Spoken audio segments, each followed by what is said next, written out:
terbaik. Meskipun kadang kita tidak mengerti rencananya, tapi rencana dan pengaturan Tuhan itu yang terbaik. Seperti yang kita pelajari minggu lalu, Allah itu apa saudara? Kasih saudara ya, Allah itu kasih. Segala yang diperbuatnya dalam hidup kita itu karena kasihnya. Mungkin kita tidak mengerti saat ini, tapi karena Allah itu kasih, kita bisa mendeklarasikan, saya percaya Tuhan, semua yang Tuhan kerjakan dalam hidup saya karena Tuhan cinta saya. Amin saudara. Kasih jabat tangan kanan kiri dong, bilang Tuhan cinta kamu. Amin. Tuhan cinta kamu. Amin. Tuhan cinta kita semua. Puji Tuhan. Saudara yang dikasihi Tuhan, hari ini saya mengambil satu judul yang mungkin agak kurang sering didengar saudara ya. Saya memberikan satu judul yaitu investasi minyak dan anggur. Hari-hari ini perekonomian semakin sulit saudara. Saudara mau pilih investasi apa? Mau investasi rumah, mau investasi bisnis, atau mau investasi apa saudara? Pemerintah sedang menggodok di tempat ini, di kota ini, di negara ini untuk menaikkan GST dari 10% jadi berapa persen saudara? 15% saudara ya. Saudara bisa bayangkan apa yang akan terjadi waktu GST itu nanti misalnya di ACC dari 10% naik menjadi 15%. Harga properti semua sudah semakin naik saudara ya. Bukan hanya di East, kalau saudara tahu di daerah West semua sudah mulai naik semua. Saudara, kesulitan terjadi di mana-mana. Di hari raya Tahun Baru Cina yang kemarin, saya mendapatkan satu berita dari seorang kawan pendeta. Dia menulis bahwa dari satu sumber berita, Cina itu sekarang lagi mengalami kondisi resesi ekonomi yang juga luar biasa. Ada begitu banyak yang dipecat sehingga beberapa train itu terpaksa dihentikan saudara di Cina. Sehingga waktu hari raya Tahun Baru Cina kemarin ada satu foto mengatakan this is the last train untuk rute itu, dan yang mengantri itu sampai ratusan ribu orang karena begitu banyak tren yang di shutdown. Saudara bisa bayangkan kesulitan ekonomi itu terjadi bukan hanya di 1-2 tempat, tapi ada di begitu banyak tempat saudara. Dan itu yang sudah dinubuatkan oleh firman Tuhan yang akan kita pelajari sebentar. Saudara, Tuhan memberikan satu janji, memang kelihatannya mengerikan saudara ya, bahwa akan ada gejolak ekonomi, tapi Tuhan punya satu janji buat setiap umat Tuhan. Saudara dan saya sebagai umat Tuhan, kita tidak perlu takut, tidak perlu khawatir, tidak perlu patah semangat, tidak perlu putus asa, karena Tuhan menjanjikan satu pertolongan bagi mereka yang punya minyak dan anggur. Kita akan pelajari ayat-ayat ini. Sebab itu saya berikan judul yaitu investasi minyak dan anggur. Kalau saudara lihat gambar di belakangnya ini kilang minyak saudara ya. Tapi yang kita mau investasi bukan minyak bumi, tapi kita akan belajar menginvestasi minyak surgawi dan anggur surgawi. Saya tunjukkan lebih dulu satu gambar kepada saudara. Kitab Wahyu itu mencatat dengan jelas ada 7 meterai, 7 sangkakala, dan 7 bokor yang akan terjadi. Itu ada di kitab Wahyu saudara ya. 7 meterai, 7 sangkakala, dan 7 bokor. Kita tidak bisa membahas semuanya. Tahun lalu bulan Juli Tante sudah membahas meterai 1, 2, 3, 4. Nah sekarang saya rindu terbeban untuk khusus ke meterai yang ketiga, karena ini banyak kaitannya dengan masalah keuangan perekonomian dunia. Saudara, kita lihat dari meterai itu yang gambar bulat-bulat ini saudara, 1, 2, 3, 4, 5, 6, 7. Sangkakala 1 sampai 7. Dan ini ada bokor 7 saudara. Firman Tuhan dengan jelas mencatat 7 meterai, 7 sangkakala, 7 bokor itu ada kronologisnya saudara ya. Sepintas saja untuk kita mengerti, saya zoom yang di kota ini saudara ya. Ini yang di kota ini saya zoom begini jadinya. Nah ini saudara, Alkitab mencatat bahwa 7 tahun sebelum Tuhan datang di sini saudara, itu ada 7 tahun sebelumnya ini sangat penting, yang mana dibagi jadi 3,5 tahun pertama dan 3,5 tahun kedua. Kita di mana Pak? Kita di satu titik di sebelah sini saudara, masih belum masuk di sini, tapi segera akan masuk ke sini saudara. Ini dikatakan di dalam bahasa Alkitab sebagai 3,5 tahun yang pertama, dan ini ada 3,5 tahun yang kedua. Di tengah-tengah ini semua ada pengangkatan saudara. Ini ada pengangkatan, orang-orang yang berjaga-jaga diangkat di sini. Tapi bukan berarti orang yang ikut pengangkatan itu kemudian terlepas dari segala kesulitan yang di akhir zaman. Tidak. Jadi saudara, target kita yang mana? Target saudara dan saya sebagai umat Tuhan, kita harus ikut pengangkatan yang di sini. Amin saudara. Bilang sama kanan kirinya, kamu harus ikut pengangkatan. Amin. Kamu harus ikut pengangkatan, jangan sampai ketinggalan. Ngeri banget kalau ketinggalan saudara. Kita harus ikut pengangkatan, ini target kita. Kemudian setelah pengangkatan akan terjadi zaman antikris yang luar biasa. Antikris itu sebetulnya dinubuatkan oleh banyak tempat saudara tentang antikris itu. Ada yang mengatakan sebagai dajjal, ada yang mengatakan sebagai manusia durhaka, ada yang mengatakan sebagai istilahnya macam-macam, tapi itu dinubuatkan di banyak tempat bahwa antikris itu begitu mengerikan. Itu di sini saudara. Kita nggak mau masuk ke yang sini, betul kan saudara ya? Tapi kita mau sampai di sini ikut pengangkatan. Ini gereja disempurnakan, hujan akhir.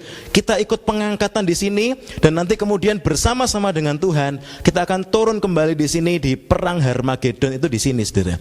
Wahyu 16 ayat 16. Ada filmnya, banyak filmnya. Orang meramalkan tentang apa yang terjadi di perang Harmagedon, dunia kiamat begitu mengerikan itu di sini.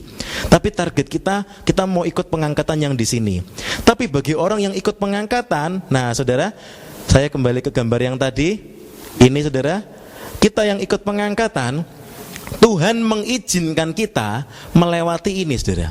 Meterai 7, meterai itu dibagi menjadi meterai 4. Yang pertama 1, 2, 3, 4, 5, 6, 7. Berarti umat Tuhan akan mengalami meterai 1 sampai berapa saudara?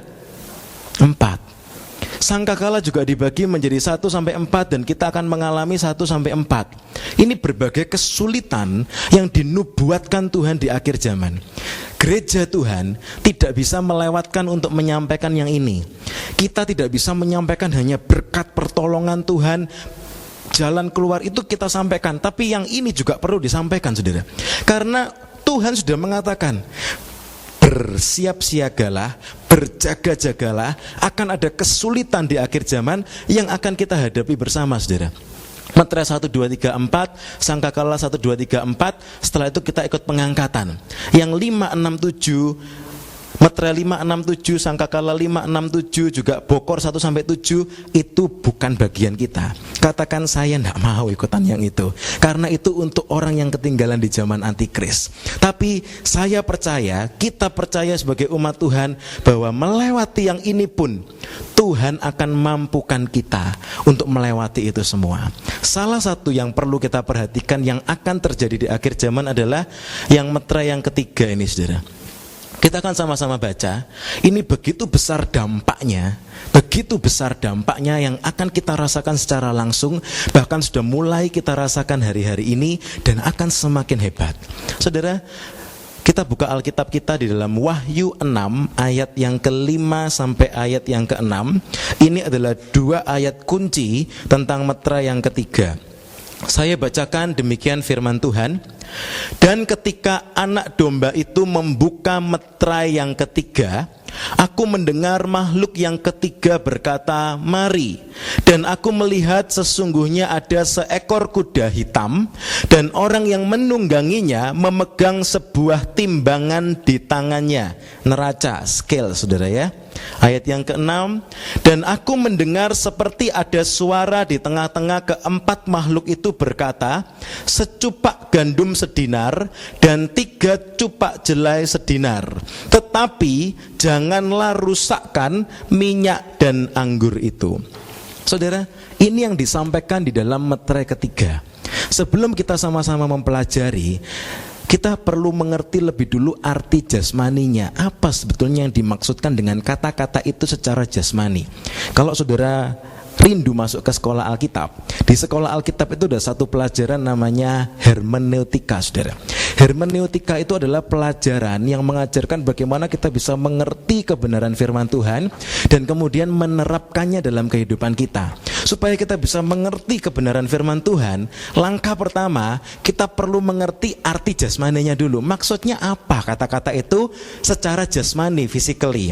Sebab itu kita mau sama-sama belajar dulu saudara.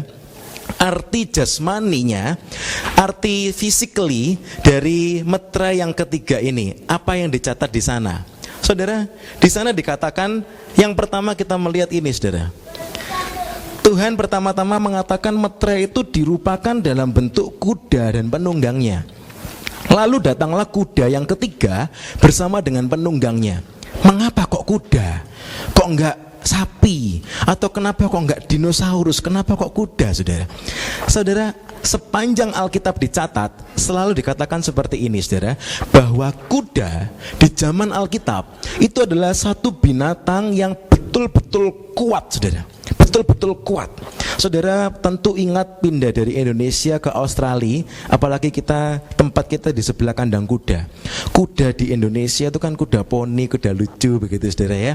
Dinaikin seperti itu. Kalau saudara lihat kuda di sini, saudara, mobil saya pernah parkir dilewati kuda, saya kaget, saudara. Kenapa? Mobil X-Trail sama kuda lebih tinggi mana, saudara? Kuda, saudara. Lebih panjang mana? Kuda, saudara. Jadi waktu kelihatan dari jauh kelihatannya kecil, saudara. Begitu saya parkir dilewati kuda, saya bingung, saudara. Kuda ini cek gede nih gitu, saudara ya. Besar banget. Dan memang itulah kuda yang ada di Israel.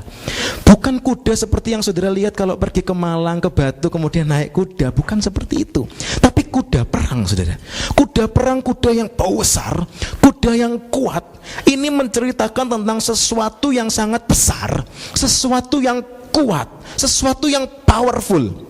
Di zaman perang yang berharga itu apa, saudara? Kuda. Kuda itu dipakai buat perang, saudara. Kuda itu kalau ikut perang gunanya apa? Nabrak dan menginjak, saudara. Sehingga kalau ada musuh di depan ditabrak kuda, itu pasti hancur. Diinjak kuda, mati, saudara. Kuda itu sesuatu yang sangat kuat, sangat powerful. Dan bukan hanya itu, Alkitab mencatat kuda itu cepat. Kuda itu cepat. Kalau sekarang kita di sini, apa yang paling cepat di dalam zaman kita ini? Pesawat, saudara. Pesawat ultrasonik mungkin lebih cepat. Saudara, satu orang mengatakan sedang dirintis. Saya itu mengucap syukur punya satu teman pendeta, itu senang teknologi, saudara. Tiap pagi kirim renungan ke saya, itu mengkaitkan teknologi dengan zaman, begitu, dengan Alkitab. Renungan yang kemarin yang terakhir dikirimkan ke saya, dia bilang begini, ada pesawat yang lagi dikembangkan dari Brussels ke Sydney 3,5 jam. Luar biasa, enggak, saudara? Dari Eropa ke Sydney 3,5 jam. Kecepatannya 8 Mach, 3,5 jam. Itu zaman dulu enggak ada, sekarang ada, saudara. Itu yang paling cepat zaman sekarang. Tapi zaman itu yang paling cepat apa? Kuda. Kuda itu menceritakan sesuatu yang kuat, besar, powerful, dan cepat.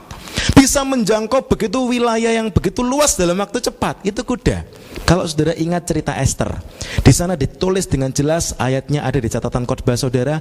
Di zamannya Esther, Raja Ahasiweros, atau yang lebih dikenal dunia ensiklopedia dengan Raja Xerxes, saudara, Xerxes, bahasa Alkitabnya Ahasiweros. Raja itu punya wilayah 127, saudara. Indonesia provinsinya 33-34 kalau nggak salah sekarang. Raja itu punya wilayah 127 provinsi. Amerika cuma 6, Australia cuma 6, saudara. Amerika 50, ini 127. Bagaimana caranya dia memberikan berita langsung ke 127 daerahnya? Esther mencatat, kitab Esther, digunakanlah kuda-kuda cepat untuk menjangkau seluruh wilayahnya. Kuda. Zaman itu kuda itu kuat dan cepat. Mengapa dikatakan meterai itu dibayangkan, digambarkan seperti kuda? Itu sesuatu yang besar, powerful, dan cepat, saudara.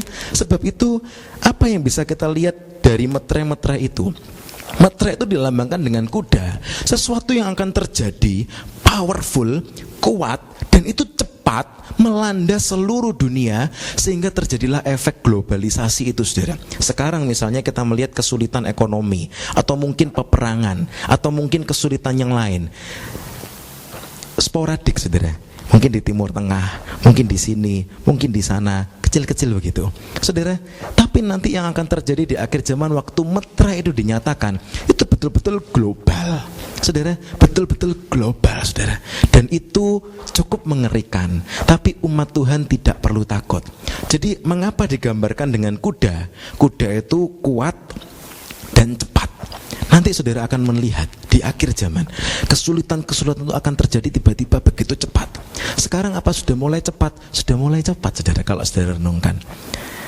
virus Zika diberitakan beberapa bulan sebelumnya di Brasil. Nggak sampai setahun, sampai di mana saudara? Sampai di Sydney saudara. Kok cepat? Hari-hari ini semua begitu cepat saudara. Semua begitu cepat. Ebola di Afrika, tidak sampai setahun langsung di websitenya imigrasi itu saudara, langsung keluar warningnya. Siapapun yang masukkan aplikasi dari kota ini, negara ini harus vaksin, harus dicek dan ini dan sebagainya. Kenapa? Semua begitu cepat saudara. Semua begitu cepat. Dengan teknologi transportasi, teknologi informasi, semuanya itu jadi begitu cepat dan menjadi semakin cepat saudara. Sebab itu sambil kita pegang HP, sambil kita bisa baca berita begitu cepat, kita perlu mengambil satu pelajaran. Tuhan, kalau hari-hari ini semua itu begitu cepat, globalisasi itu rasa-rasanya tidak sulit saudara. Tidak sulit untuk membuat satu pemerintahan tersentral yang nanti akan dikuasai antikris. Zaman sekarang itu kelihatannya tinggal menunggu waktunya saja saudara. Semua itu sudah terjadi begitu cepat. Sebab itu sambil kita pakai teknologi, kita perlu belajar jadi wise. Tuhan, teknologi yang saya pegang ini kok cepat banget Tuhan. Berarti kelihatannya zamannya juga sudah tidak lama lagi. Itu kuda cepat saudara. Nah, selanjutnya, penunggang kuda itu, kudanya tadi warnanya hitam, dan penunggang kuda itu memegang satu neraca. Buat apa neraca itu? Sepanjang Alkitab dicatat, neraca itu menceritakan tentang jual beli saudara. Neraca itu menceritakan tentang perdagangan. Neraca itu menceritakan tentang kehidupan ekonomi, gejolak finansial, itu neraca. Sejak di zaman Taurat, Tuhan sudah mengatakan kepada Musa, neraca yang betul, eva yang betul, timbangan yang betul. Itu sudah dicatat sejak zamannya Taurat di kitab Imamat saudara. Tuhan sudah memberitahu sejak awal, neraca itu harus neraca yang betul, timbangan yang betul. Kalau jualan yang betul saudara, semua harus presisi hitungannya. Hidup jujur harus betul semuanya. Kitab Amsal mencatat, Tuhan benci kepada neraca serong. Artinya neraca yang dimanipulasi.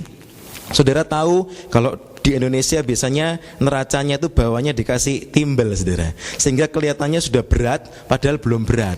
Kelihatannya sudah sama 1 kilo padahal yang ditimbang cuma 8 ons, karena dikasih timbel bawahnya 2 ons. Itu neraca serong. Itu jual beli yang tidak diperkenan Tuhan. Saudara, beberapa waktu yang lalu saya belanja di satu tempat, kemudian struknya itu jadi kelihatan agak panjang. Kemudian saya perhatikan dia menulis sesuatu saudara ya, 5 grams tara already removed. Kemudian belanja lagi di tempat itu, ada tulisannya lagi saudara, 5 grams kalau bahasa Indonesianya tara, terus saudara neto bruto tara itu already removed. Kemudian saya lama-lama mikir, apa toko ini timbangannya rusak atau apa kok ditulisnya begitu terus. Tapi itu untung dia jujur saudara. Dia jujur sehingga di semua struknya itu ditulisin beda 5%, mungkin karena belum disinkron timbangannya mereka itu sudah di remove, sehingga kita tidak bayar lebih mahal, kita betul-betul bayar sesuai apa yang kita beli. Saudara, itulah pentingnya neraca yang betul. Tuhan selalu bilang neraca harus neraca yang betul.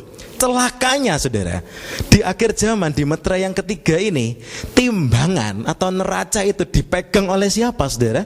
Dipegang oleh penunggang kuda hitam itu. Jadi kuasa perekonomian, gejolak perekonomian itu dipegang, dikuasai oleh penunggang kuda itu. Dan Tuhan memang membiarkan penunggang kuda itu bawa neraca itu. Artinya apa saudara? Tuhan membiarkan, Tuhan mengizinkan orang-orang yang hidup di dalam kegelapan itu pegang neraca itu saudara. Apa itu tidak mengerikan bagi kita saudara? Itu sangat mengerikan. Itu sangat mengerikan saudara. Perekonomian kita semua tiap hari jual beli, ya kan? Meskipun kita tidak bekerja di tempat yang grocery ataupun yang lain, tapi kita semua tiap hari jual beli. Dan nanti puncaknya di zaman antikris, Alkitab mencatat Wahyu 13, barang siapa yang tidak memakai meterai itu tidak boleh jual beli. Itu puncaknya di zaman antikris. Tapi di zaman 3,5 tahun pertama, kita sudah akan mulai merasakan gejolaknya. Semakin lama semakin sulit. Perekonomian dipegang oleh penunggang kuda hitam. Saudara bisa bayangkan kalau misalnya di satu negara perekonomian dipegang oleh orang jahat, itu tidak karu-karuan. Orang mengatakan di Amerika Latin itu perekonomian yang pegang bukan pemerintah, saudara. Siapa? Mafia, saudara. Mafia, orang-orang yang jual narkoba dan lain-lain, sehingga perekonomian jadi sulit. Saudara renungkan dulu waktu di Indonesia waktu dijajah VOC 400 tahun lebih, 3,5 abad, saudara, lebih. Apa yang terjadi waktu itu semua dipegang oleh mereka. Pajak bisa dinaikkan, jadi semakin sulit. Saudara, beberapa negara pernah saya mendengar, saudara, waktu perekonomian dipegang oleh orang-orang yang tidak cinta Tuhan. Ada satu negara kalau tidak salah itu sampai punya peraturan kalau orang itu Kristen pajaknya beda, saudara. Itu terjadi di zaman-zaman dulu, saudara ya, zaman-zaman dulu sekali. Waktu yang memegang pemerintahan itu orang yang jahat, orang yang Kristen betul-betul diskriminasi, dipegang orang jahat, sehingga akhirnya apa? Yang Kristen itu pajaknya lebih gede. Saudara bisa bayangkan kalau perekonomian itu, neraca itu ada di tangan penunggang kuda hitam, itu jadinya begitu sulit. Sesulit apa? Saudara, di ayat berikutnya dikatakan, di bagian ayat berikutnya ada 4 komoditi yang disebut, saudara. Ada gandum, ada jelai, ada minyak, ada anggur. Saudara, 4 hal ini sebetulnya adalah 4 hal yang umum di Israel. Saya tunjukkan satu ayat kepada saudara. 2 Tawari 2 ayat 10. Dan untuk tukang-tukang yang menebang pohon, ini Salomo, waktu Salomo itu mau bangun bait suci, dia akan pekerjakan begitu banyak orang, saudara. Dan kemudian apa yang dibayar Salomo kepada mereka? Gandum 20.000 kor, jelai 20.000 kor, anggur 20.000 bat, dan minyak 20.000 bat. Ini di zamannya Salomo. Gandum, jelai, minyak, dan anggur itu adalah hal yang lumrah mereka pakai dalam sehari-hari, saudara ya. Gandum, jelai, minyak, dan anggur. Tapi Alkitab mencatat di Amsal, minyak dan anggur itu harganya lebih mahal. Kalau gandum dan jelai orang bisa tiap hari jual beli itu, makan itu untuk mengenyangkan mereka, gandum dan jelai. Tapi minyak dan anggur itu bukan sesuatu yang bisa dimakan setiap hari karena harganya lebih mahal. Alkitab mencatat begini, saudara. Ini saya tunjukkan dulu bedanya gandum dan jelai, saudara ya. Ini bukan dari website yang berkenaan dengan Alkitab. Ini betul-betul netral, saudara, dari website pertanian, saudara ya. Apa bedanya gandum dan jelai? Orang dunia memandang secara physically. Jelai itu dituai waktu summer, kalau gandum itu dituai waktu winter. Kalau saudara makan sereal, itu gandum atau jelai, saudara? Salah semua, saudara ya. Sereal itu ternyata jelai. Jadi sereal itu murah. Kenapa, saudara? Itu ternyata jelai. Barley harvested in warm season, used in cereal and beer production. Barley can be cooked whole, faces the ground. Can be cooked whole, and modelnya itu faces the ground. Jadi jelai itu dia akan melihat ke tanah terus, saudara ya. Kalau gandum, membedakan gandum dan jelai, dituai di cooler season, used in making bread and flour, wheat has to be milled first, looks up to the sky. Jadi tanamannya kalau gandum itu selalu melihat ke atas, tapi kalau jelai itu selalu melihat ke bawah, saudara. Gandum itu jelai itu lebih murah, sehingga kita bisa mendapatkan sereal itu lebih murah, saudara, karena itu dari jelai. Tapi kalau gandum itu diolah menjadi tepung roti dan yang lain-lain yang harganya lebih mahal. Jadi durum, kalau saudara tahu durum yang biasanya dibuat spaghetti, pasta, itu ada yang dari gandum, ada yang dari jelai. Saya lupa, saudara ya. Tapi itu dijelaskan di sini bedanya gandum dan jelai. Lalu apa yang akan terjadi di akhir zaman? Ini yang mengerikan, saudara. Secupak gandum sedinar, 3 cupak jelai sedinar. Bagi kita yang hidup di zaman ini, kalimat ini rasanya aneh, saudara ya. Kenapa? Cupak itu apa? Dinar itu apa? Tapi waktu kita mengerti arti jasmaninya, kita akan bisa kaget, saudara. Secupak itu adalah takaran gandum atau jelai yang kalau dimasak itu buat 1 kali makan. Untuk memudahkan kita saudara, kalau saudara masak nasi di rumah, saudara masak nasi mungkin 1 cup, 2 cup ya kan. Ukuran kita makan, berapa cup saudara sekali makan biasanya? Pernah ngitung saudara? Saya cuma ngitung kalau di rumah saya saudara ya, mungkin di rumah saudara beda. Di rumah saya 1 cup itu bisa buat 2 porsi saudara, 2 porsi nasi, jadi buat 2 kali makan aja. Itu 1 cup saudara. Jadi anggaplah setengah cup beras itu 1 cupak gitu saudara ya. Nah di akhir zaman itu kesulitannya sesulit apa? Secupak gandum itu harganya jadi sedinar. Sedinar itu apa?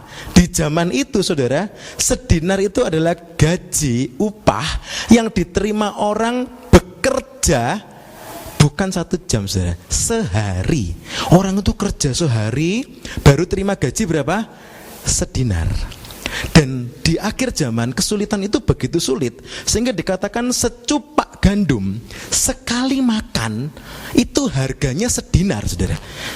Kalau jelai lebih murah, 3 cupak jelai sedinar. 1 dinar yang biasanya itu cukup buat memberi makan seisi rumah 3 kali, berarti kira-kira mungkin sekian porsi saudara buat seisi rumah 3 kali makan. Di akhir zaman itu kesulitannya begitu hebat sehingga 1 dinar itu cukup cuma bisa beli 1 nasi, belum ikannya saudara, 1 porsi nasi. Begitu sulit. Sebab itu waktu ini disampaikan begitu saudara. Waktu malaikat itu mengatakan secupak gandum sedinar, 3 cupak jelai sedinar. Kita yang di zaman ini kita tidak terlalu mengerti artinya. Kalau kita tidak mengerti artinya, kita merasa oh ya berarti gandum harganya 3 kali lipat lebih mahal daripada jelai, karena secupak sedinar, 3 cupak sedinar. Tapi semengerikan apakah arti dari perkataan ini? Mengerinya begitu saudara. Sekarang kita bayangkan, tadi pagi saya bela-belain cari di websitenya Fair Work Trading saudara, punyanya Sydney. Berapa sih gaji per jam yang legal di hadapan pemerintah kalau saudara itu jadi misalnya waiter atau apa. Saya coba cari beberapa profesi, kira-kira $20 per jam. Misalnya orang itu kerja 8 jam sehari, dia dapat berapa saudara? Berarti $160 sehari. Bekerja jadi waitress saudara, $160 sehari. Sekarang kalau zaman ini $160 itu bisa saudara pakai buat apa? Banyak hal saudara. Banyak hal, ya kan? $160 sehari. Tapi waktu di zaman itu saudara, waktu metre itu dinyatakan, kesulitan itu begitu hebat. $160 sekarang ini saudara cuma bisa dapat 1 piring nasi sekali makan tanpa ikan. Saudara bisa bayangkan kalau tiba-tiba pemerintah mengatakan ada perubahan nilai mata uang, 1 piring nasi $160, 3 lembar roti $160. Saudara kira-kira bisa sekaget apa saudara? Wih, kok jadi mengerikan. Itu yang dikatakan oleh malaikat itu begitu. Sebab itu Alkitab mencatat waktu Yohanes mendengar itu, dia cuma bisa, Tuhan, tolong Tuhan. Kenapa? Bakal ada kesulitan yang begitu hebat. Pertanyaannya, kenapa kok bisa sesulit itu? Nggak tahu saudara. Apakah mungkin karena shortage, karena stoknya berkurang? Apakah mungkin karena perang yang begitu hebat? Apakah mungkin karena orang Kristen mendapat penganiayaan, mendapat dipepet, dipojokkan begitu hebat sehingga kita tidak bisa memperoleh segala sesuatu dengan mudah? Tidak ada yang tahu. Kita belum tahu kesulitan seperti apa yang kita alami.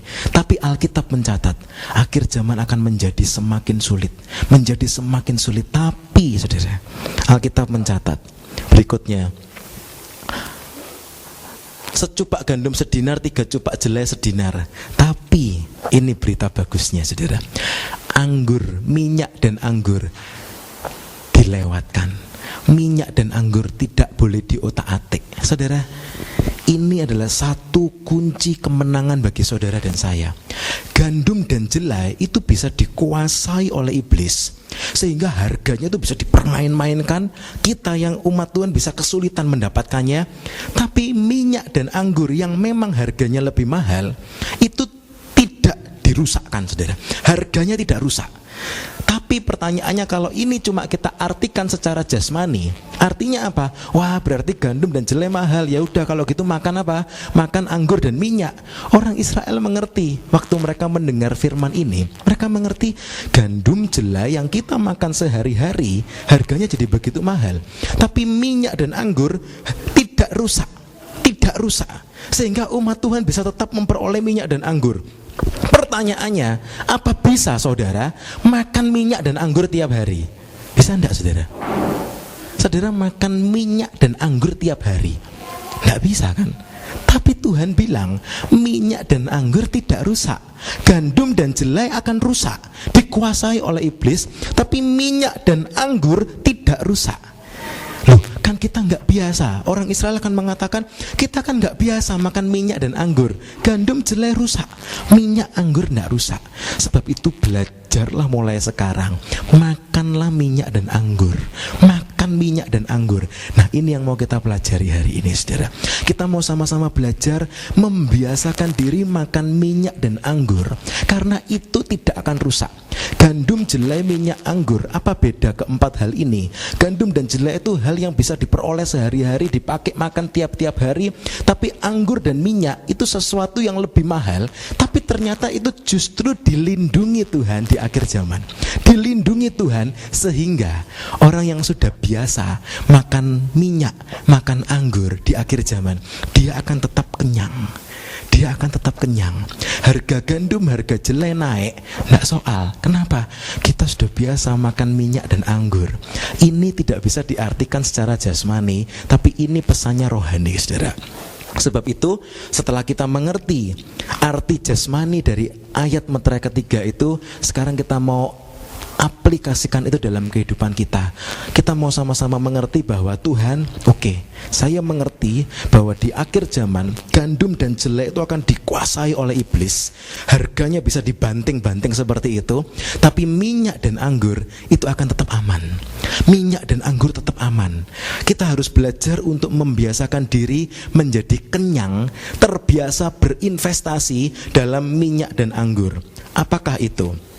Saudara, meterai yang ketiga ini secara rohani bercerita tentang kesulitan yang akan terjadi di akhir zaman, saudara ya. Serupa yang dialami gereja mula-mula. Saudara, setiap kali saudara baca Kisah Para Rasul, itu mencatat apa yang dialami oleh gereja mula-mula.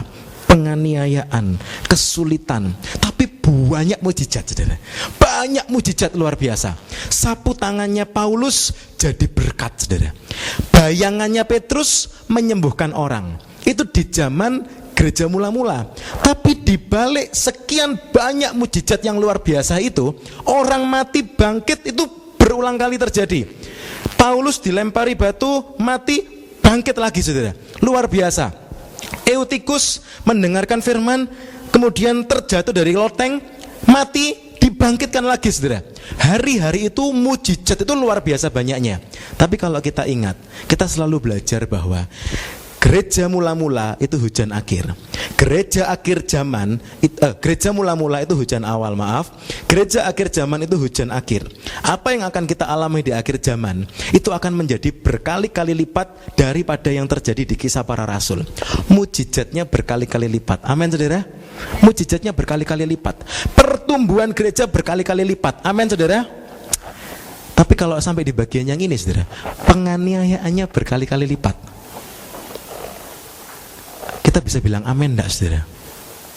Itu akan terjadi, saudara. Matius berulang kali mengatakan Tuhan Yesus, siap-siaplah, engkau akan dibawa ke hadapan orang-orang untuk mempertanggungjawabkan imanmu. Engkau akan mengalami kesulitan, tapi bertahanlah, tidak akan melebihi kekuatanmu. Tuhan, katanya Tuhan cinta saya. Kenapa kok Tuhan izinkan kesulitan terjadi di akhir zaman? Karena Tuhan cinta kita. Amin, saudara. Tuhan itu cinta kita. Tuhan sedang ingin memurnikan kita. Di akhir zaman mujizatnya luar biasa, pertolongannya luar biasa, pertumbuhan gereja luar biasa. Tapi kita juga perlu ingat apa yang terjadi di hujan awal. Umat Tuhan dikejar-kejar, umat Tuhan mengalami kesulitan. tantangan. Mungkin yang kita alami tidak sefisik yang mungkin dialami di sana, saudara. Tapi kita mendapatkan gesekan, kita mendapatkan tekanan. Hari-hari ini, saudara, di Indonesia itu lagi banyak membicarakan tentang LGBT, saudara. Mengapa? Karena itu semakin marak dan semakin marak. Bertahun-tahun yang lalu saya ingat beberapa orang itu mengatakan begini. Bertahun-tahun yang lalu, wah, kalau homoseks itu mah di luar negeri, Indonesia itu siapa yang akan berpikiran seperti itu? Aman. Kemarin saya mendapatkan satu surat edaran dari Perhimpunan Dokter Spesialis Jiwa Indonesia, saudara. Mereka mengatakan, edaran resmi mengatakan LGBT itu apa? Mereka mengatakan itu adalah orang dengan gangguan kejiwaan, saudara. Itu istilah sekarang yang masih dipakai di Indonesia. Di pendahuluannya mereka menulis begini. Mengapa kami menulis edaran ini? Itu edaran resmi dari Perhimpunan Spesialis Dokter Jiwa Indonesia. Karena maraknya pembicaraan LGBT akhir-akhir ini Indonesia, saudara. Yang sekian tahun yang lalu beberapa yang saya dengar mengatakan, wah, itu mah urusannya gereja di luar negeri, gereja di Indonesia safe. Siapa yang bilang? Hari ini semua sedang bergejolak, saudara. Saudara, hari-hari ini kita juga mendengar kita yang justru hidup benar malah dipaksa untuk menerima ideologinya mereka, ya kan? Kalau tidak menerima cara pikir mereka, malah kemudian ditanya di satu artikel yang kapan hari Sapa share itu, saudara, tentang safe school atau apa. Kalau dalam satu kelompok anak-anak ditanya, ayo siapa yang gak setuju LGBT? Kalau yang gak setuju malah ditanya, saudara, kenapa kamu kok gak setuju? Apa alasanmu kok kamu gak mau menerima kami? Di Indonesia itu diputer satu website, mereka mengatakan begini, saudara. Kan Indonesia Bhinneka Tunggal Ika, terimalah kami sebagai kebinekaanmu. Saudara bisa bayangkan, itu diputer dibalik, saudara, sehingga orang dipaksa untuk menerima. Itu hari-hari ini, saudara, yang kita lihat. Kesulitan akan semakin banyak terjadi. Tekanan kepada umat Tuhan itu akan semakin banyak terjadi. Kita perlu sama-sama bangkit, saudara. Gejolak ekonomi skala global itu akan terjadi. Mungkin hari-hari ini yang kita alami cuma sebatas mungkin kerja jadi lebih sulit, harga-harga lebih naik, harga properti lebih naik. Kesulitan yang juga sama-sama dialami oleh orang-orang lain. Tapi akhir zaman mencatat, firman Tuhan mencatat, neraca itu ada di tangan siapa? Di tangan penunggang kuda hitam, saudara. Di tangan penunggang kuda hitam. Puncaknya akan ada di zaman antikris. Tapi kita mau siap-siap, karena kita yang hidup di 3,5 tahun pertama, kita juga akan mengalaminya, saudara. Hujan akhir untuk apa? Untuk mematangkan tuayan. Untuk mematangkan tuayan. Sekarang pertanyaannya simpel, saudara. Kesulitan apa yang bisa melanda semua level orang, saudara? Kesulitan ekonomi, saudara. Saat kesulitan ekonomi itu diizinkan terjadi, itu sudah tidak pandang bulu, saudara. Semua orang akan kena, saudara. Kesulitan ekonomi. Kenapa? Semua orang perlu berjual beli, semua orang pakai uang. Dan saat itu terjadi satu kesulitan, semua orang akan kena dampaknya. Gereja itu selalu mengamati, saudara. Saat orang itu tidak punya kesulitan hidup, pasti jauh dari Tuhan. Betul atau tidak, saudara? Ketika orang itu tidak punya kesulitan hidup, merasa semuanya aman, tenang, tidak ada masalah, itu gereja pasti selalu sepi, saudara. Contoh, waktu negara Roma di bawah pemerintahan Konstantinopel mengumumkan agama negara adalah agama Kristen, izinkan gereja bertumbuh di mana-mana. Yang terjadi apa, saudara? Gereja malah tidak tumbuh di zaman itu. Gereja malah mati, saudara. Padahal sebelumnya di zaman gereja mula-mula itu gereja bertumbuh luar biasa, banyak tekanan. Tapi begitu sampai di zaman Konstantinopel mengumumkan agama negara adalah agama Kristen. Kita bebaskan semuanya. Semuanya jadi mati, saudara. Ada satu orang mantan presiden di Indonesia, kalau saudara mungkin pernah dengar cerita-cerita itu, saudara, dia mengatakan begini, kalau mau buat gereja drop itu gampang. Apa? Jangan ditekan, biarkan bertumbuh, beri kebebasan sebebas-bebasnya, nanti pasti jatuh sendiri, saudara. Kenapa? Karena memang itu yang terjadi. Waktu kita tidak punya tekanan, tidak punya gejolak, itu akan mati. Saudara, ada satu cerita. Kalau bawa ikan salmon dari Jepang ke luar negeri, bawa yang fresh saudara, yang Jepang punya, supaya tetap hidup sampai di Amerika, sampai di Indonesia, sampai di Australia, supaya tetap hidup. Kalau dibawa pakai kolam, kemudian dibawa naik pesawat, saudara sudah tahu cerita itu kan, pasti apa saudara? Mati sampai di tujuan. Airnya bagus, semuanya bagus, pasti mati. Kenapa? Karena ternyata salmon itu katanya terbiasa untuk bergerak terus, sehingga akhirnya mereka yang berdagang ikan salmon menemukan ide dikasih ikan hiu kecil di dalam kolam itu, saudara. Sehingga sepanjang perjalanan dari negara asal sampai ke sini, itu salmonnya itu terus berenang, terus kejar-kejaran sama ikan hiu kecilnya, saudara. Meskipun ikan hiu kecilnya cuma satu, tapi itu akan membuat semuanya bergerak terus. Sampai tujuan, salmonnya tetap segar, tetap hidup, fresh, saudara. Tapi begitu semuanya tenang, tidak ada apa-apa, ikan salmonnya itu sampai di tujuan malah mati, saudara. Saudara, itu ilustrasi yang baik untuk menerangkan kepada kita mengapa kok nanti di akhir zaman Tuhan itu malah izinkan kesulitan itu semakin banyak terjadi untuk membuat kita tetap melek, saudara, membuat kita tetap berjaga-jaga, membuat rohani dari saudara dan saya tetap berseru sama Tuhan. Saudara, coba kalau misalnya saudara lagi ada kesulitan, mungkin pekerjaan, mungkin ada kesulitan di rumah, doanya kan pasti lebih banyak, saudara. Kalau ada kesulitan, doanya tidak tambah banyak, itu namanya ndablek, saudara ya. Tapi kalau saudara orang yang betul, itu kan ada kesulitan, doanya kan semakin kencang, saudara. Kenapa? Karena ada kesulitan. Nah, apa yang bisa membuat umat Tuhan seperti itu di akhir zaman sampai akhirnya diangkat Tuhan ikut dalam pengangkatan? Kesulitan, tantangan yang menekan kita untuk kita sama-sama berseru pada Tuhan. Tuhan, tolong Tuhan. Dan saat saudara berseru seperti itu, luar biasa, rohani saudara itu akan seperti dipompa, saudara. Rohani saudara akan meningkat luar biasa di akhir zaman itu. Sebab itu Firman selalu berkata, mari kita berseru Maranatha. Datanglah Tuhan lekas-lekas, sekalipun banyak kesulitan, it's okay, datanglah Tuhan, karena kami rindu bertumbuh. Itu yang terjadi, saudara. Hujan akhir itu untuk mematangkan tuayan. Kita akan disucikan, dimurnikan, diuji di akhir zaman itu. Saudara, kita lihat berikutnya.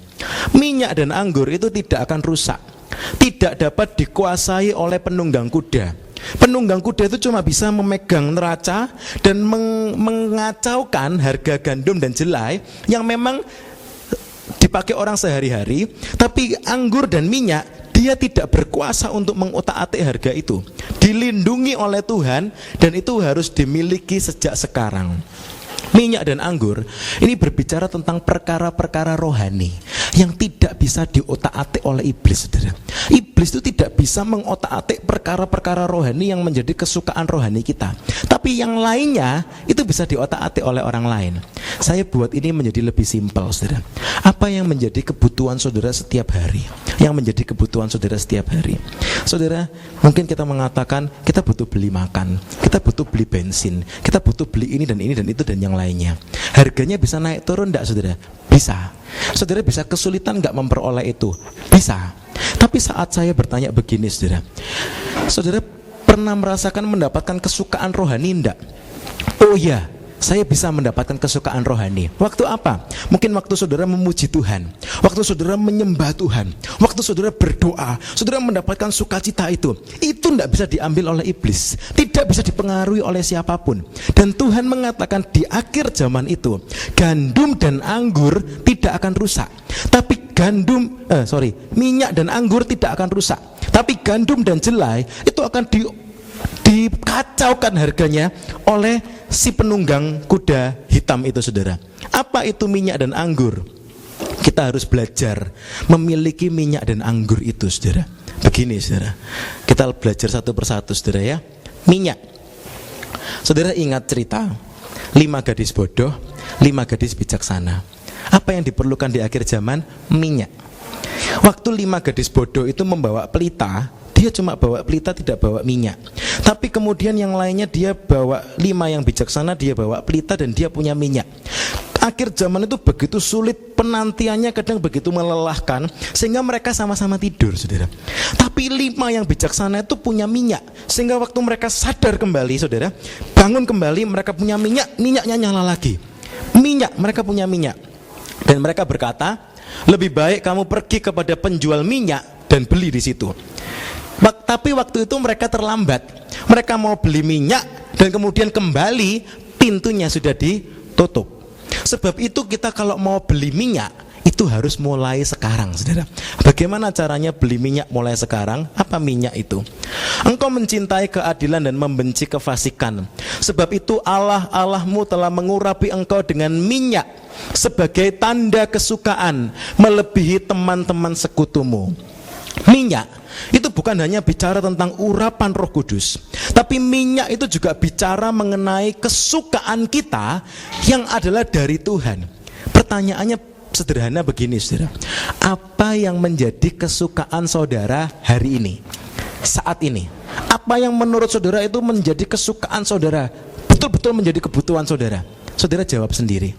Saya cuma beri contoh, saudara. Ada orang yang kesukaannya itu entertainment. Saya punya tetangga baru di unit 1 yang baru masuk itu, saudara. Kapan hari itu marah-marah dia, saudara ya. Saya dengar dia marah-marah sama orang yang lain, ngomong tapi sama marah. Dia mengatakan, saya tidak akan bayar rent ke agennya sebelum TV saya dibetulkan. Saya waktu itu ambil pos, kemudian saya dengerin masalahnya apa. Kemudian dia mengatakan, masa saya sudah bayar rent mahal-mahal, TV salah, TV saya tuh nggak bisa nyala, yang free to air TV itu nggak bisa nyala. Saya nggak akan bayar rent saya ke agent sebelum TV saya bisa nyala. Bayangkan, dia bilang, saya hidup tanpa TV. Dia mengatakan, itu kan gak karu-karuan. Anak saya gak bisa lihat TV, saya gak bisa lihat TV. Itu kan gak karu-karuan.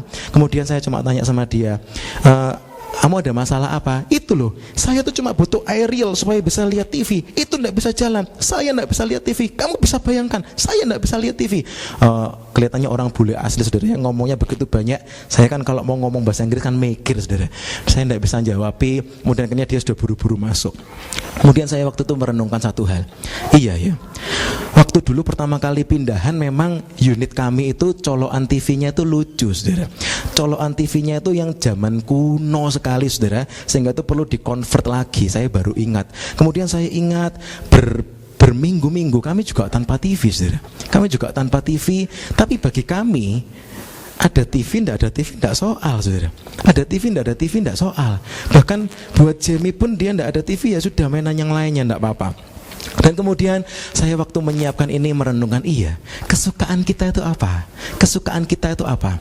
Ada, saya pernah menjumpai orang lain, saudara, bukan di negara ini, itu yang menjadi kesukaannya itu kalau jajan di luar, saudara.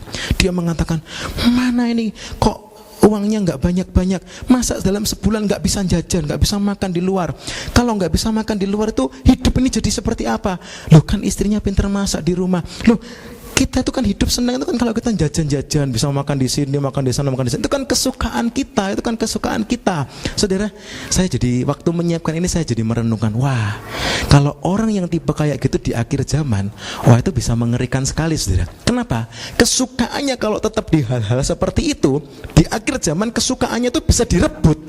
Direbut oleh siapa? Direbut oleh pemegang neraca yang menunggangi kuda hitam itu, sehingga orang mau dapat ini, mau dapat itu, kesulitan, saudara. Saudara bisa bayangkan, mungkin orang yang lain lagi kesukaannya apa? Mungkin kesukaannya traveling, mungkin kesukaannya yang lain lagi hobi ini dan itu dan yang lain-lain. Saudara, saudara boleh punya hobi, tapi jangan biarkan hobi kita itu menjadi sumber kesukaan kita. Orang yang sumber kesukaannya terletak pada hobi-hobi seperti itu akan menderita setengah mati di akhir zaman, saudara. Tuhan bilang minyak dan anggur tidak rusak, tapi hal-hal lain itu bisa dirusakkan. Bahkan dikatakan di firman Tuhan, firman Tuhan itu juga akan diperjualbelikan. Firman Tuhan akan diperjualbelikan, tapi Roh Kudus, minyak dan anggur tidak bisa dikuasai oleh penunggang kuda hitam. Satu lagi, dan janganlah kamu mabuk oleh anggur, wine, karena anggur menimbulkan hawa nafsu, tetapi hendaklah kamu penuh dengan roh. Apakah anggur itu? Anggur itu menceritakan kesukaan kita. Anggur itu anggur sukacita kita. Pertanyaannya, saudara, apakah sampai hari ini kita sebagai orang Kristen, kita tuh ikut Tuhan sudah bisa merasakan kesukaannya, kesukaan bersekutu dengan Tuhan? Kalau tidak memiliki kesukaan itu, bahaya, saudara. Kenapa? Karena berarti kesukaan kita bersumber dari yang lainnya, dan yang lainnya itu rentan, saudara, bisa direbut, bisa dimanipulasi oleh si jahat. Contoh yang lain, saya teringat saudara, saya pernah punya teman itu sampai stres saudara ya. Saudara tahu bertahun-tahun yang lalu di Indonesia itu kan ada film yang terjemahan Indonesianya itu ada meteor di kebun. Nah, saudara tahu kan film apa itu saudara? Meteor yang jatuh di kebun saudara ya, meteor kebun. Nah, saudara tahu film itu. Nah, saudara, saat itu saya ingat pertama kali, saya ingat satu kali saudara, ada pemilu atau ada apa, kemudian karena negara itu menentukan harus menayangkan semua tentang acara kenegaraan itu, film meteor yang di kebun itu diganti saudara. Dengan apa? Dengan tayangan itu, entah pemilu atau apa gitu saudara, saya lupa saudara ya. Besoknya saudara, apa yang terjadi? Teman-teman, nggak cuma cewek juga cowok, mana kemarin kok nggak keluar filmnya, padahal katanya episode, misalnya episode 31 tuh katanya episode paling bagus. Waduh, saya nggak bisa lihat kemarin. TV-mu bisa? Lu ya sama kan, TV-mu juga sama kayak TV saya, nggak bisa sama-sama lihat. Jadi ribut semua saudara. Kenapa? Kesukaannya hilang, diambil. Tapi yang lain, yang cowok-cowok yang suka sport, yang lain-lain gitu saudara ya, aduh ngomongin apa sih, kemarin dulu kita nggak bisa lihat film itu. Aduh, kesukaannya kan nggak lain saudara ya. Jadi saudara bisa melihat contoh yang simple. Kalau orang itu punya satu kesukaan yang tidak pada Roh Kudus, itu bisa direbut, bisa dimanipulasi oleh si jahat. Sebab itu kita tuh sebagai umat Tuhan mutlak perlu menaruh kesukaan kita itu hanya pada Tuhan saja, bukan pada yang lain. Saya punya contoh yang lain lagi saudara. Ada orang yang kesukaannya itu dalam game saudara. Dalam game, saudara tahu beberapa game anak-anak kita perlu dikasih tahu saudara. Ada beberapa game itu kan yang anak-anak kita main itu yang pakai uang sungguhan kan saudara ya. Gamenya free downloadnya, tapi waktu mau beli artikelnya, waktu mau beli pernak-perniknya, itu kan bayarnya pakai uang sungguhan saudara. Bayarnya itu pakai uang sungguhan. Suatu saat itu semakin lama semakin mahal. Semakin lama semakin mahal karena trennya semakin naik saudara. Akhirnya orang yang kesukaannya di hal itu, akhirnya dia merasa, waduh sulit sekali mendapatkan kesukaan itu. Itulah taktiknya game saudara. Saudara tahu kalau yang namanya game itu kan selalu didesain untuk apa saudara? Semenarik mungkin sehingga orang itu tidak rela untuk meninggalkannya saudara ya kan. Misalnya kalah, wah Anda belum berhasil, silakan coba lagi, ya kan saudara? Kenapa? Saudara akan diajak terus untuk sama-sama menikmati itu terus. Nah, kalau kesukaan kita di luar Tuhan, itu bahaya, mudah diombang-ambingkan oleh iblis. Anggur Roh Kudus itu yang harus menjadi kesukaan kita. Sekarang pertanyaannya begini saudara, kita harus belajar memiliki minyak dan anggur. Investasi minyak dan anggur mulai dari sekarang. Kenapa? Karena kita harus belajar untuk memuaskan diri dengan hal-hal rohani yang tidak mungkin diambil si jahat. Apa yang menurut saudara paling memuaskan, paling menyenangkan saudara hari-hari ini? Kalau itu hal-hal yang bukan dari Roh Kudus, itu bisa diambil oleh iblis dan dipermain-mainkan oleh iblis. Tapi waktu saudara menaruh kesukaan saudara kepada hal-hal yang rohani, tidak akan rusak di akhir zaman. Saudara tetap akan bertahan di akhir zaman. Akhir zaman itu kesulitannya begitu besar saudara. Orang mungkin biasanya bisa beli ini, bisa beli itu dan yang lain-lainnya. Karena gejolak ekonomi sekarang tidak bisa lagi. Mungkin dulu tiap holiday bisa liburan ke sana sini. Sekarang waktu holiday nanti di akhir zaman, waduh, buat makan aja berat, apalagi buat jalan-jalan. Wah saudara, tapi orang yang kesukaannya di firman Tuhan, di sukacitanya itu bersama Roh Kudus, dia akan tetap bertahan. Dia akan tetap bertahan. Saat kesulitan itu semakin banyak saudara. Wah, kamu kepingin lebih sukses, kamu kepingin lebih enjoy hidupmu, mungkin antikris dan pengikutnya itu akan mengatakan, ikutlah kami, ikutlah kami. Saudara, itu sangat mengerikan. Bayangkan kalau misalnya di hari-hari ini saya mengajak saudara untuk membayangkan, misalnya tempat kerja saudara dikuasai oleh LGBT misalnya. Saudara, saya ajak membayangkan untuk saudara bisa mengerti sesulit apakah tempat kerja saudara di area orangnya dominantly LGBT. Dan kemudian saudara, seharusnya saudara sudah bisa naik level, sudah bisa dipromosikan, tapi saudara tidak dipromosikan. Kenapa? Karena saudara tetap hidup kudus. Saudara tetap hidup kudus. Dan kemudian saudara akan ditekan. Saudara akan ditekan, kamu mau naik gaji, jadilah sama dengan kami. Saudara kira-kira jawab apa saudara? Naik gajinya berapa sih? Oh bedanya cuma sedikit. Oh enggak, kami tetap hidup suci. Tapi saat tekanan tuh semakin lama semakin tinggi, wah ya sudah, kalau company ini semua LGBT ya saya pindah ke tempat yang lain. Kalau masih bisa. Kalau nanti akhir zaman semua semakin lama semakin sulit saudara, apa yang bisa kita kerjakan saudara? Apa yang bisa kita kerjakan? Saat kesukaan semua itu bisa diambil. Keuangan, kesukaan yang lain-lain itu bisa diambil semua oleh orang-orang jahat saudara. Kita seakan-akan sudah tidak punya kesukaan apa-apa lagi selain beribadah di dalam Tuhan. Kesukaan kita itu di dalam hadirat Tuhan, memuji menyembah Tuhan. Saudara, orang yang tidak membiasakan mulai saat ini untuk menikmati kebersamaan dengan Tuhan, orang itu akan menjadi sangat-sangat kesulitan di akhir zaman. Tuhan, rasanya hidup itu lebih enak, tapi kalau mau enjoy yang sono, saya harus menyangkal iman saya. Saudara pilih mana saudara? Sebab itu kita harus belajar mulai dari sekarang. Kita tuh belajar bisa menikmati Tuhan. Memiliki minyak dan anggur itu menikmati hadiratnya Tuhan. Saudara menikmati kebersamaan dengan Tuhan. Saudara menikmati ibadah. Pertanyaannya sekarang begini saudara. Saudara hari ini ibadah, tiap minggu ibadah, saudara bisa menikmati kesukaannya enggak saudara? Kalau saudara belum bisa menikmati kesukaannya, itu berisiko nanti waktu di akhir zaman itu mudah direbut, dikacau balokan oleh yang lain-lain saudara, yang bisa menarik kesukaan lebih banyak lagi. Sebab itu kita perlu belajar, mari menikmati Tuhan seperti minyak dan anggur. Miliki minyak dan anggur, menikmati Tuhan, menikmati kebersamaan dengan Tuhan. Itu tidak akan diambil saudara, tidak akan diambil. Saya loncat ke sini saudara ya. Sebab itu kita harus belajar untuk membiasakan diri. Membiasakan diri apa? Menikmati Tuhan, menikmati ibadah, menikmati saat teduh, menikmati memuji dan menyembah Tuhan. Sehingga kita tuh bisa investasi minyak dan anggur mulai sekarang. Membiasakan diri.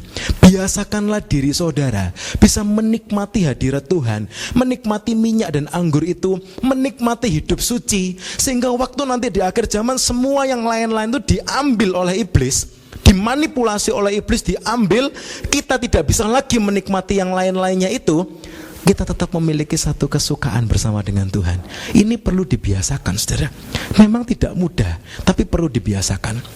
Saya ingat saya mendapatkan pelajaran penting dari seorang dosen saya di bagian bedah dulu saudara ya. Beliau mengajarkan begini waktu itu. Orang membiasakan diri itu sulit, tidak gampang.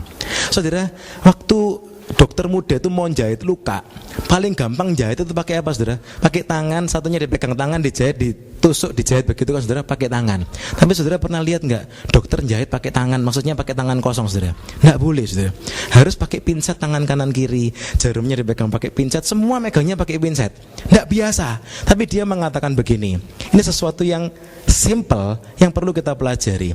4 tahap pembiasaan. Ini sebetulnya kita pelajari mulai kita kecil waktu anak-anak. Contoh sikat gigi saudara. Pertama kali anak-anak kita akan terbiasa tidak sikat gigi, ya kan saudara? Mereka akan terbiasa tidak sikat gigi. Tapi waktu kita lihat dia mulai punya gigi, kita mulai ajarkan dia apa? Sikat gigi. Waktu pertama kali anak itu sikat gigi, anak itu akan mengatakan aneh rasanya, tidak biasa. Rasanya sikat gigi itu rasanya jadi aneh. Tapi terus kita ajarkan, terus belajar sikat gigi nak, sampai akhirnya anak itu terbiasa untuk sikat gigi. Dia akan terbiasa sikat gigi sendiri, sudah biasa, tidak lagi merasa aneh. Sampai akhirnya saat dia betul-betul terbiasa, apa yang terjadi? Tahap yang terakhir dia akan tidak terbiasa untuk tidak sikat gigi. Artinya apa? Kalau tiba-tiba dia pagi bangun kemudian kelupaan sikat gigi, dia akan merasa ada sesuatu yang aneh. Loh, rasanya ada sesuatu yang kurang, ini apa ya? Oh iya, belum sikat gigi saya, makanya baunya gak karu-karuan. Jadi dia merasa aneh.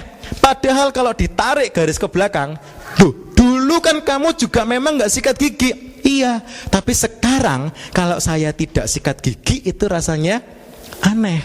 Kenapa itu terjadi? Pembiasaan saudara. Pembiasaan. Sebagai umat Tuhan kita juga perlu biasa.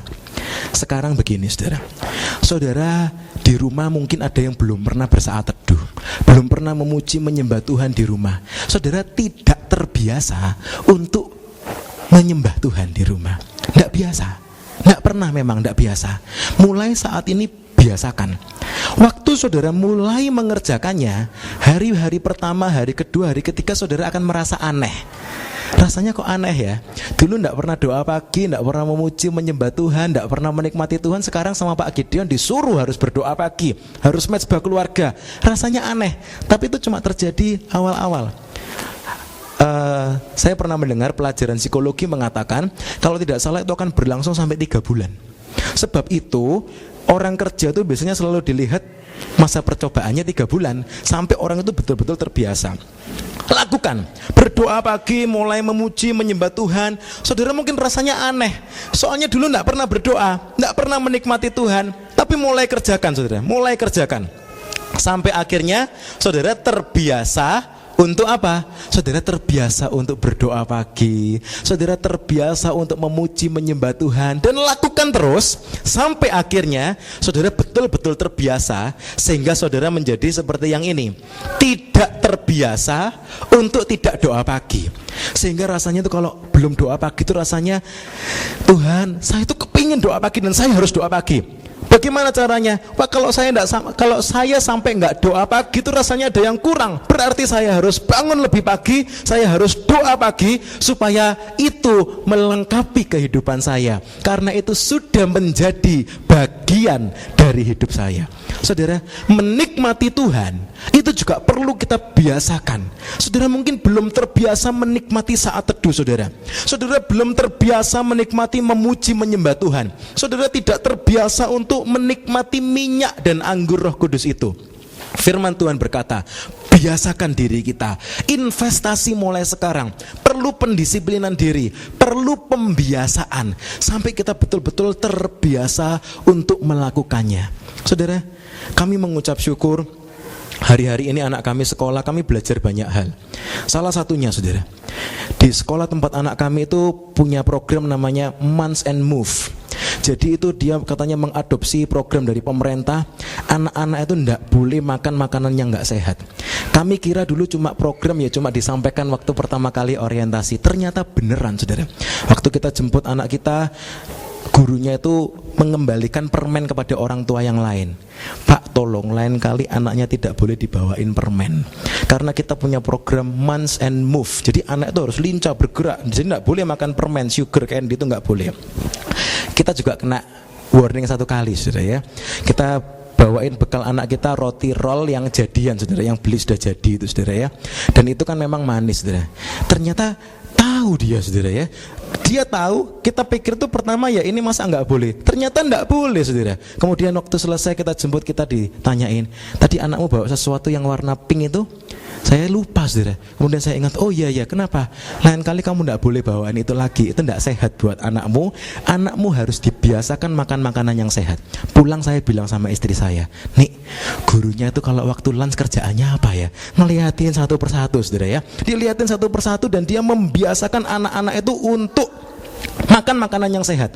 No chips, no chocolate, no sugar, no candy. Dan itu dibiasakan saudara. Dan kita melihat betul itu bagus. Kalau kita dibiasakan, akhirnya kita terbiasa. Contoh lagi yang lain. Ada anaknya 1 orang itu terbiasa diajak ke fast food minimum seminggu sekali. Salahnya siapa? Salahnya orang tuanya. Kalau rewel diajak ke playground di fast food saudara, entah itu KFC atau McD, sehingga terbiasa apa saudara? Ke fast food seminggu sekali. Awalnya cuma mainan, tapi padahal juga harus beli makan saudara, karena kalau tidak beli makan sungkan saudara ya. Akhirnya terbiasa, akhirnya waktu pergi dengan keluarga yang lain semobil lewat di McD atau lewat di KFC saudara, anaknya tuh meronta-ronta kesana main. Jadi satu pencobaan buat anaknya. Anak keluarganya yang lain lihat itu ya santai aja, dia cuma mengatakan, oh iya itu pernah ke situ sekali ya, memang enjoy di situ. Tapi yang lainnya, wah kesana. Karena apa? Terbiasa untuk menikmati hal-hal itu, sehingga waktu itu diambil dia jadi tersiksa. Saudara, sebagai umat Tuhan, pesan penutupnya, kita perlu membiasakan diri untuk menikmati Tuhan. Jangan terikat dengan hal-hal dunia ini. Kita mau belajar berpada. Berpada itu artinya mencukupkan diri dengan apa yang ada, saudara. Mencukupkan diri dengan apa yang ada. Tuhan berjanji tidak akan membiarkan kita kekurangan mencukupkan kita. Tapi kita juga harus belajar untuk berpada. Artinya ada apa kita bisa pakai, kalau tidak ada ya sudah, tidak apa-apa. Kita tidak terikat akan hal itu. Satu ayat yang terakhir, kita harus membiasakan diri memakai seperti tidak memakai. Contohnya apa? Contoh yang paling gampang, kayak TV tadi, saudara. Loh, apa ndak boleh punya TV di rumah? Boleh. Saudara boleh punya TV. Apa ndak boleh langganan TV kabel? Boleh, silakan. Saudara, kalau itu bisa dipakai untuk sesuatu yang baik, yang netral, boleh dipakai. Tapi waktu itu tiba-tiba hilang, saudara bisa merasakan dalam hati saudara, saya terikat ndak ya? Saya terikat ndak ya? Kalau nanti suatu saat di akhir zaman itu diambil, saya terikat ndak ya? Saudara, memakai tapi seperti tidak memakai. Kita belajar untuk memuaskan diri, mengenyangkan diri dengan hal-hal yang rohani.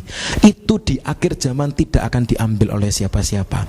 Tapi waktu saudara, kalau ada orang yang masih terikat kepada hal-hal yang duniawi, orang itu di akhir zaman mereka akan mengalami satu tantangan yang luar biasa, satu kesulitan. Karena kesukaannya dikuasai oleh iblis. Saudara, saya tidak perpanjang pesan firman Tuhan. Intinya apa? Pesannya cuma satu. Mulai sekarang investasilah minyak dan anggur. Mulailah menginvestasi minyak dan anggur itu dalam hidup saudara.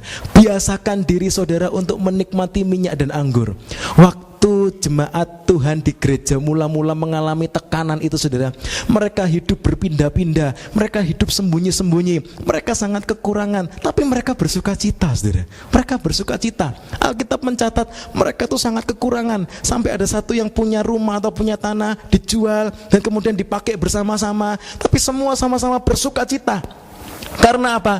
Mereka membiasakan diri kenyang dengan Tuhan, memuaskan diri kenyang dengan minyak dan anggur, kenyang dengan kesukaan-kesukaan sorgawi. Mari saudara, kalau mungkin saudara sekarang merasa apa sih mengenyangkan dengan kesukaan sorgawi itu? Simple, saudara. Kenyangkan diri saudara, jadikan saat teduh itu kesukaan saudara, jadikan ibadah itu kesukaan saudara. Saudara sudah bisa merasakan sukacita belum waktu ibadah? Saudara sudah bisa merasakan puas belum waktu saudara memuji menyembah Tuhan, waktu saudara beribadah, waktu saudara saat teduh, waktu saudara bisa merasakan kepuasan itu kunci kemenangan. Nanti di akhir zaman semua sulit, saudara tetap kuat, saudara tetap menang bersama dengan Tuhan. Sekian saudara, sampai di sini. Saya tidak perpanjang, saya undang pemain musik boleh maju ke depan.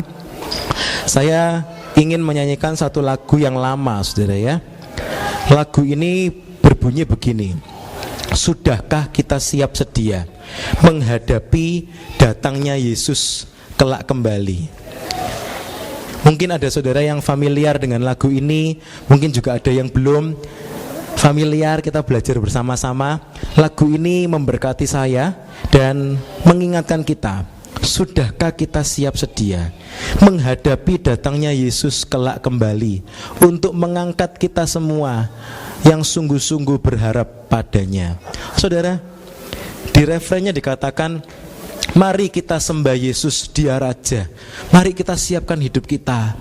Kita biasakan diri kita tuh untuk suka memuji menyembah Tuhan, puas dengan Tuhan, puas dengan Tuhan. Yang lain boleh ada, boleh enggak, it's okay. Tuhan izinkan iblis menguasai banyak hal di akhir zaman. Kita enggak pusing, kita puas dengan Tuhan, puas dengan Tuhan. Saya undang kita semua sama-sama bangkit berdiri, saudara. Kita nyanyikan lagu ini beberapa kali dan kita akan masuk dalam doa. Kita belajar pelan-pelan, saudara ya. Sudahkah kita siap sedia menghadapi datangnya Yesus kelak kembali untuk mengangkat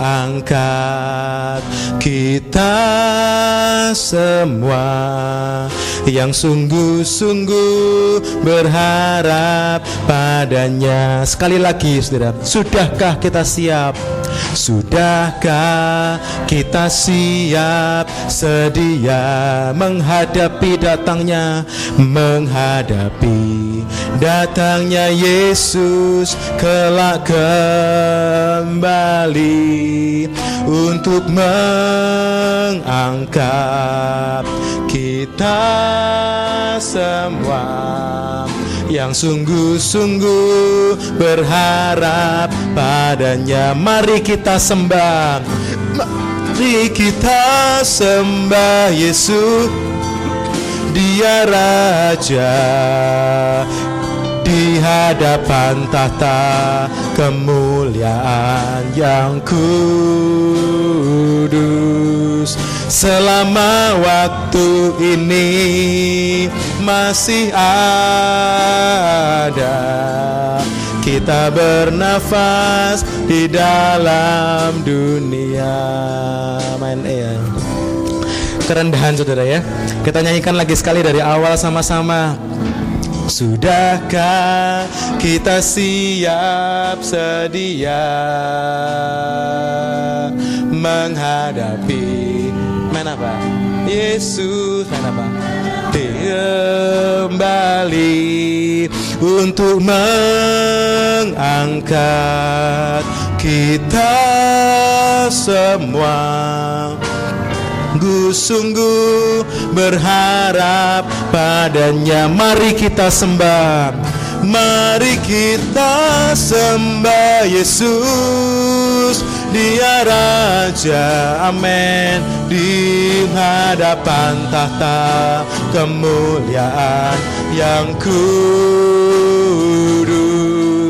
Selama waktu ini masih ada, kita bernafas di dalam dunia. Mari kita sembah, mari kita sembah Yesus, Dia Raja di hadapan tahta kemuliaan yang kudus.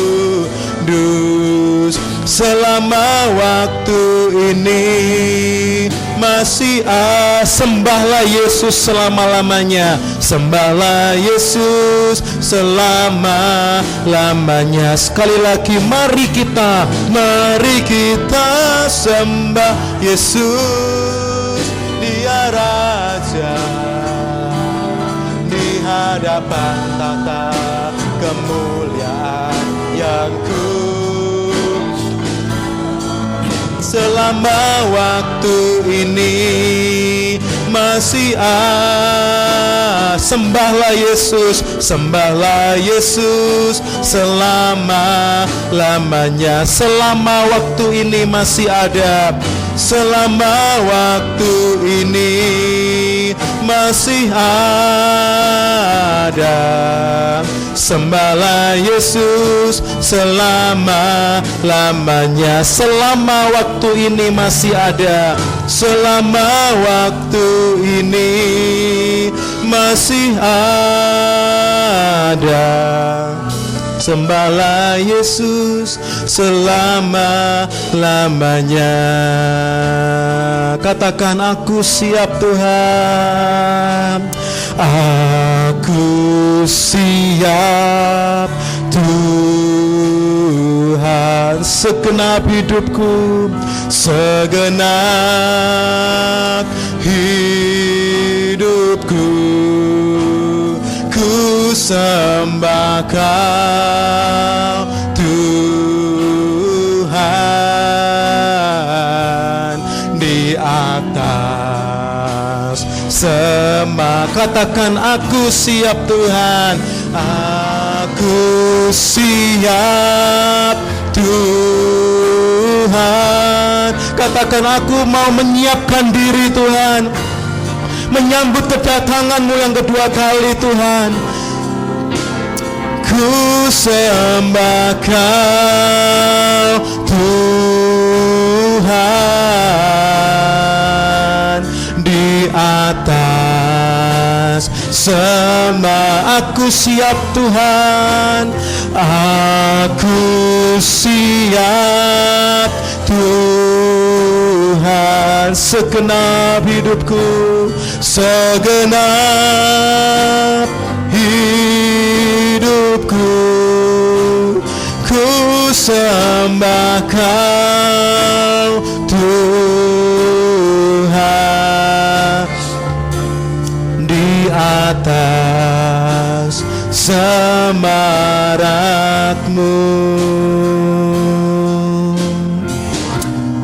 Biar musik yang mengalun, mari kita siapkan hidup kita, saudara. Kesukaan dalam Tuhan tidak akan bisa diambil oleh si jahat. Waktu Maria dan Marta berada dengan Tuhan Yesus, Maria memilih satu hal yang indah, dan Tuhan berkata, ini yang betul. Kesukaan dekat dengan Tuhan, menikmati hadirat Tuhan, tinggal bersama dengan Tuhan. Dan Tuhan mengatakan, ini tidak akan diambil daripadanya. Waktu kita mulai membiasakan diri, memang rasanya tidak biasa, saudara. Waktu saudara mulai saat teduh, waktu saudara mulai mendisiplinkan diri untuk berdoa, untuk mencari kesukaan bersama dengan Tuhan, pada awalnya rasanya aneh, saudara.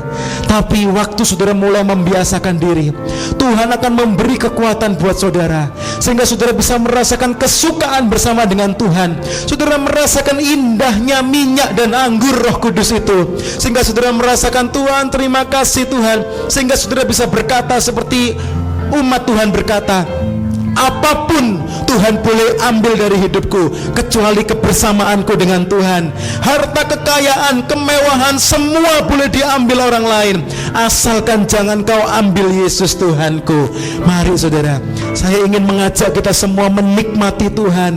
Jadikan Tuhan sebagai pusat kesukaan saudara, sehingga apapun yang lain boleh lenyap, apapun yang lain boleh sulit didapatkan di akhir zaman, tapi saudara tetap memiliki kesukaan itu dengan Tuhan.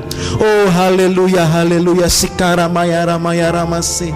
Kami berdoa Tuhan, biar minyak surgawi itu tercurah, biar anggur sukacita itu tercurah, biar kami rasakan sukacita ikut Engkau Tuhan. Tolong kami Tuhan, biar kami merasakan sukacita itu Tuhan. Kami sukacita punya Allah yang luar biasa. Kami sukacita punya Allah yang hidup, yang menolong kami, yang mendampingi kami. Semua boleh diambil orang lain, asalkan jangan Tuhan yang kita sembah, asalkan jangan Tuhan yang kita ikuti, asalkan jangan Tuhan yang sudah menyelamatkan kita. Oh terima kasih Tuhan, terima kasih Tuhan. Arahkan hati kami, arahkan hati kami Tuhan, supaya kami bisa memandang kesukaan yang dari Tuhan sebagai sesuatu yang penting dalam hidup kami. Oh sikara mayara mayara mayara masih. Terima kasih Tuhan. Aku siap Tuhan, segenap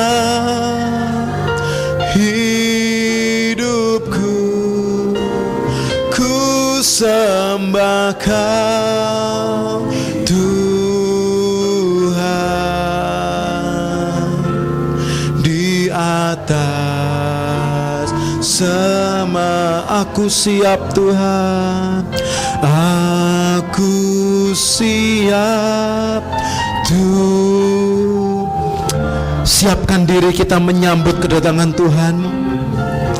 Siapkan diri kita melewati kesulitan di akhir zaman. Ku sembah Kau Tuhan, di atas semaraku sembah Kau Tuhan. Ku sembah Kau Tuhan, di atas semarakmu, di atas semaraku sembah Kau. Ku sembah Kau Tuhan, di atas semaramu. Curahkan sukacitamu, curahkan urapan-Mu Tuhan. Celikan mata kami Tuhan, pulihkan sukacita kami Tuhan, pulihkan sukacita kami bersama dengan-Mu Tuhan. Kami mau tinggal bersama-Mu Tuhan, kami mau tinggal bersama-Mu Tuhan selama-lamanya, selama-lamanya. Haleluya, haleluya, haleluya, haleluya. Sikaramaya ramaya ramaya ramaya ramase. Sikaramaya ramaya ramaya ramaya ramaya ramaya ramaya ramase. Biar minyak dan anggur itu kami miliki mulai hari ini Tuhan. Biar kami mulai menimbun dan menimbun minyak dan anggur itu di dalam nama Tuhan Yesus. Sikaramaya ramaya ramaya ramaya ramase. Sikaramaya ramaya ramaya ramaya ramaya ramase. Sikaramaya ramaya ramaya ramase. Terima kasih Tuhan, terima kasih Tuhan. Kami tidak gentar melihat kesulitan yang ada di depan kami Tuhan. Kami tidak takut melihat tantangan yang ada di depan kami, karena Engkau sudah memberikan kunci kemenangan itu buat kami Tuhan. Sesulit apapun kondisi di akhir zaman yang akan kami hadapi Tuhan, tolong kami untuk menyiapkan diri mulai saat ini Tuhan, untuk kami memuaskan diri dengan minyak dan anggur surgawi itu Tuhan. Tolong Tuhan, kami percaya minyak dan anggur itu tidak akan diotak-atik oleh iblis.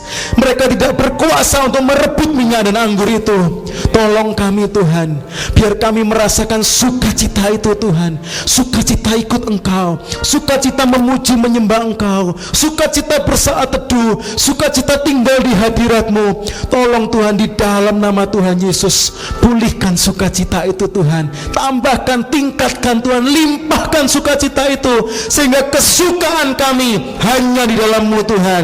Kesukaan kami, sumber kepuasan kami hanya di dalam Engkau Tuhan.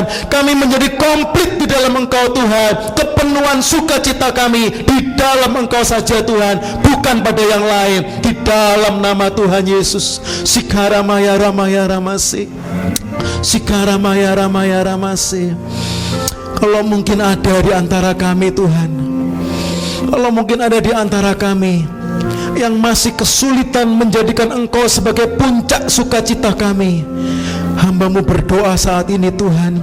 Mari Roh Kudus, Engkau yang tolong celikkan mata kami, sehingga kami bisa melihat sukacita yang daripada-Mu, menjadikan Engkau sebagai puncak sukacita kami. Tolong Tuhan, mampukan kami, buka mata hati kami Tuhan, biar kami merasakan, menerima, menikmati puncak sukacita di dalam Engkau, di dalam nama Tuhan Yesus. Sikaramaya ramaya ramaya ramasi. Sikaramaya ramasi. Terima kasih Tuhan, terima kasih.